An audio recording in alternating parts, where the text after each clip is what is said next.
É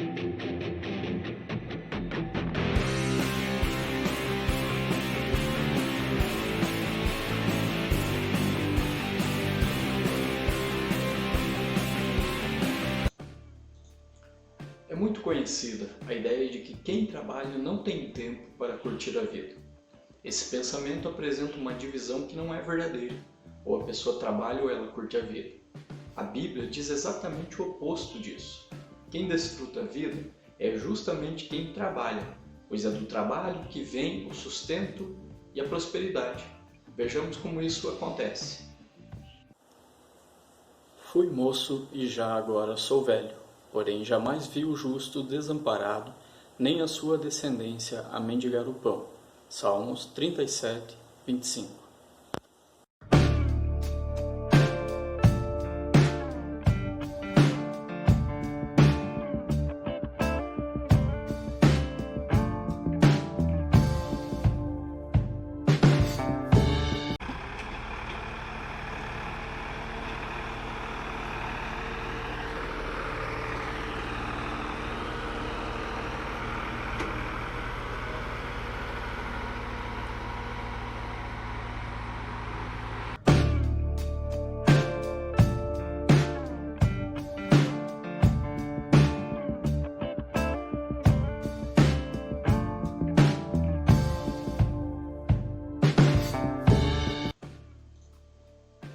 Você conhece alguém ansioso?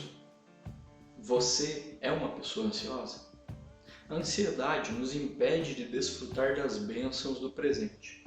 A ansiedade é uma preocupação excessiva com acontecimentos futuros. Quando, porém, colocamos nosso foco em aquisições futuras, deixamos de desfrutar daquilo que já temos. Jesus fala sobre a ansiedade em Lucas capítulo 12, versículos 22 a 31. Nesse texto ele procura tranquilizar nosso coração, mandando-nos observar as aves do céu e os lírios do campo. Ao dizer que as aves não semeiam, não colhem e não ajuntam em celeiros, e que os lírios não tecem nem fiam, Jesus não está tentando desvalorizar o trabalho nem estimular a ociosidade. Ele está apenas fazendo uma comparação entre as aves e os lírios de um lado e o ser humano de outro. Isso fica claro quando, logo depois de falar sobre as aves e os lírios, ele diz: quanto mais valeis do que as aves. Ao falar sobre aves e lírios, Jesus coloca as coisas no seu devido lugar. Viver com foco no futuro só causa inquietação e nos impede de enxergar que hoje o Senhor nos deu o alimento e as vestes. Um pouco antes, Jesus havia falado sobre a luz dos olhos.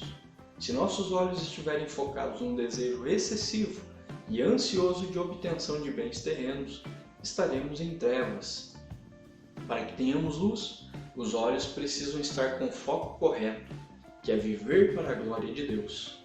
Buscai, pois, em primeiro lugar o seu reino e a sua justiça, e todas essas coisas vos serão acrescentadas, nos diz Mateus capítulo 6, versículo 33.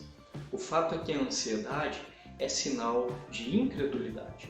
O próprio Senhor Jesus censurou os seus ouvintes, chamando-os de homens de pequena fé, conforme nós encontramos em Mateus capítulo 6, versículo 30 e Lucas capítulo 12, versículo 28.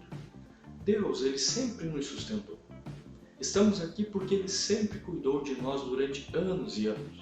Isso já deveria ser suficiente para indicar que Ele continuará cuidando de nós com sua providência santa, como cuidou até aqui.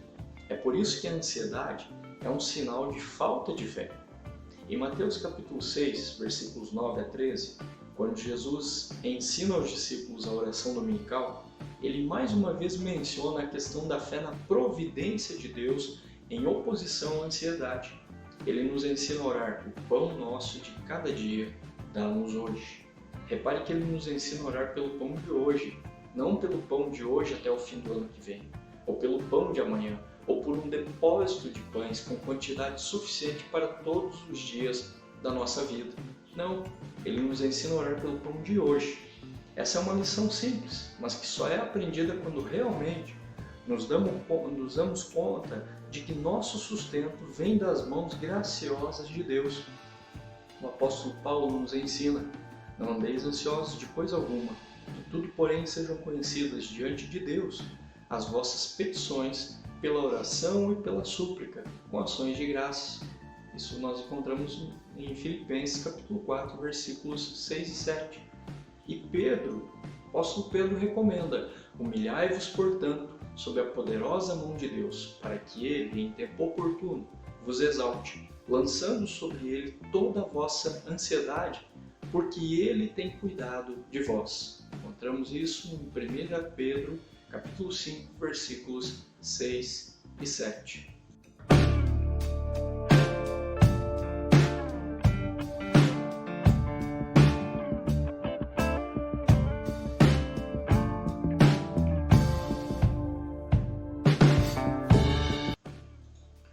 O trabalho de quem edifica a casa é inútil, a não ser que o próprio Deus se encarregue de construí-la e use o construtor como meio para realizar seu propósito. Da mesma maneira, a vigilância da sentinela é em vão, a menos que o próprio Senhor guarde a cidade. O verso 2 do Salmo 127 é especialmente relevante para o nosso estudo. Ele diz que inútil vos será levantar de madrugada, repousar tarde, comer o pão que penosamente granjeastes. Aos seus amados ele o dá enquanto dorme. É claro aqui que o texto não está condenando o trabalho. Da mesma maneira que em Mateus capítulo 6, versículos 25 a 34, Jesus não está condenando o planejamento diligente.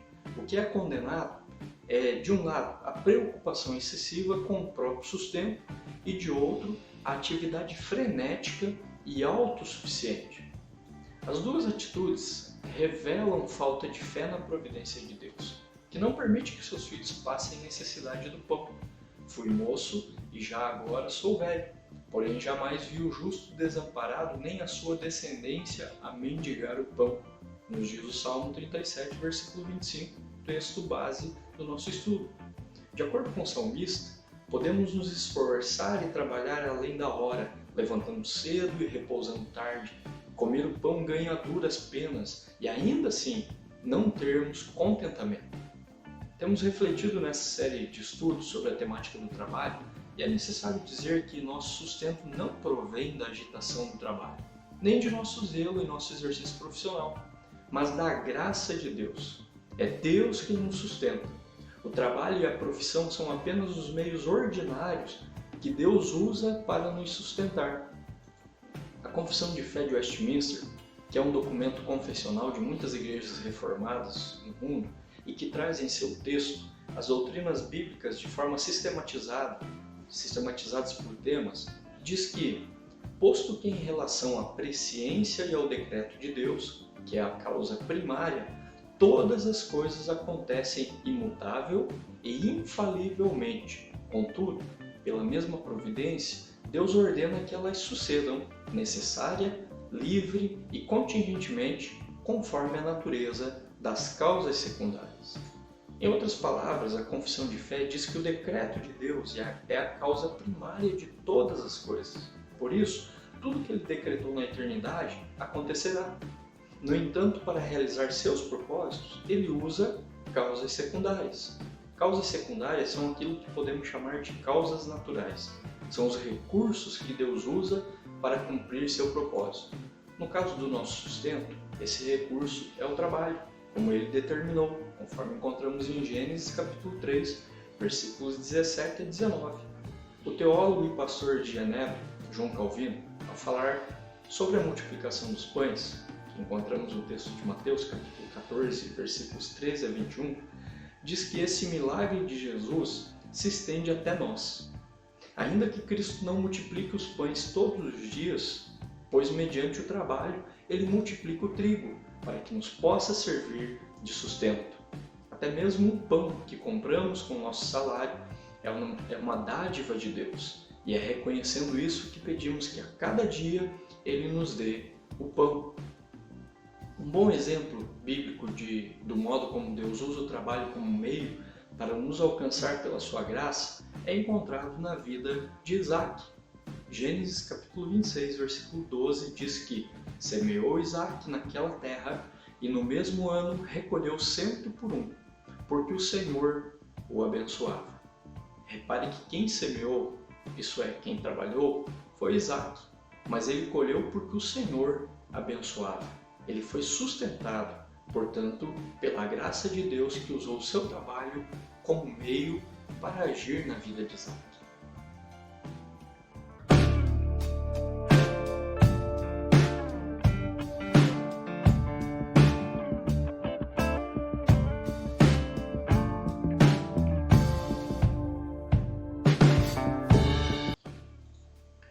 Você conhece alguém avarento? Você é uma pessoa avarenta? A palavra avareza significa apego ao dinheiro. O apóstolo Paulo diz que avareza é o mesmo que idolatria, conforme encontramos em Colossenses capítulo 3, versículo 5. Ou seja, é um tipo específico de idolatria, a idolatria ao dinheiro. Paulo afirma também em Efésios capítulo 5, versículo 5: Sabei, pois, isso, nenhum incontinente, ou impuro, ou avarento, que é idólatra, tem herança no reino de Cristo e de Deus. É muito comum as pessoas se esquecerem de que são sustentadas pela graça de Deus e atribuírem ao dinheiro o poder de sustentá-las. Ora, se é o dinheiro que me dá tudo o que tenho, então ele é meu Deus. Esse é o caminho que a avareza faz no coração humano, até se tornar o tipo mais descarado de idolatria. Você tem levantado um altar para o Deus dinheiro? Se sim, arrependa-se. Muitas pessoas, dentre elas cristãos, colocam toda a sua confiança no dinheiro que têm. Isso é frequente. Sentem-se inseguras quanto ao pão de amanhã. Não porque creem na providência de Deus, mas porque têm dinheiro guardado. Sentem-se seguras quanto à saúde, não porque creem na providência de Deus, mas porque têm um bom plano de saúde. Sentem-se seguras quanto às necessidades futuras, não porque creem na providência de Deus, mas porque a aplicação financeira está abastada. Na verdade, ter uma aplicação financeira, um bom plano de saúde, poder estudar em boas escolas e boas faculdades, tudo isso é bênção de Deus e deve ser desfrutado como tal. O problema surge quando nos esquecemos de que os recursos que possuímos são o meio que Deus usa para nos abençoar, não o fim ao qual nossa vida deve ser orientada. O propósito da vida humana não é ganhar dinheiro ou acumular riqueza, mas glorificar a Deus e alegrar-se nele para sempre. A avareza envolve muito mais do que desfrutar daquilo que Deus nos dá. Envolve colocar as afeições naquilo que é terreno e transitório e colocar o coração naquilo que não é Deus. É por isso que ela é idolatria. Davi, no Salmo 62, versículo 10, nos adverte: se as vossas riquezas prosperam, não ponhais nelas o coração. É importante observar nesse contexto que a avareza não é coisa de rico. Pobre também pode ser avarento e muitos são. Qualquer pessoa, seja um banqueiro, um empresário multinacional ou um assalariado, que só pensa em dinheiro e o coloca como foco principal de sua vida, está tendo um comportamento idólatra em relação ao dinheiro.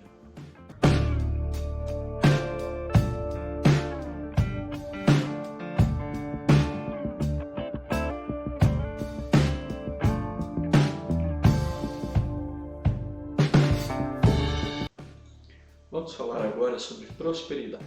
Antes de tudo, é importante salientar que prosperidade não significa riqueza. Veja o que diz o dicionário Aurélio da língua portuguesa. Prosperidade, qualidade ou estado de próspero.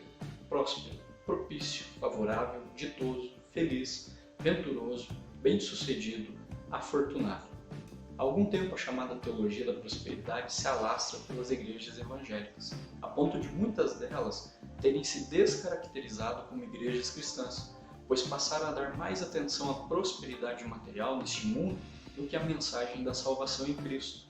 No entanto, é importante observar que a Bíblia realmente fala sobre prosperidade, mas de um jeito bem diferente daquele que é ensinado pela teologia da prosperidade. O modo bíblico de falar sobre prosperidade é associando-a ao trabalho. Reveja o estudo nessa série de número 6, Por que trabalhar? O trabalho e o desenvolvimento humano. E observe que é por meio do trabalho que a sociedade alcança a geração de emprego e renda, adquire e produz produtos de qualidade, faz descobertas importantes para o bem comum e alcança uma boa qualidade de vida. Em outras palavras, portanto, O trabalho traz prosperidade.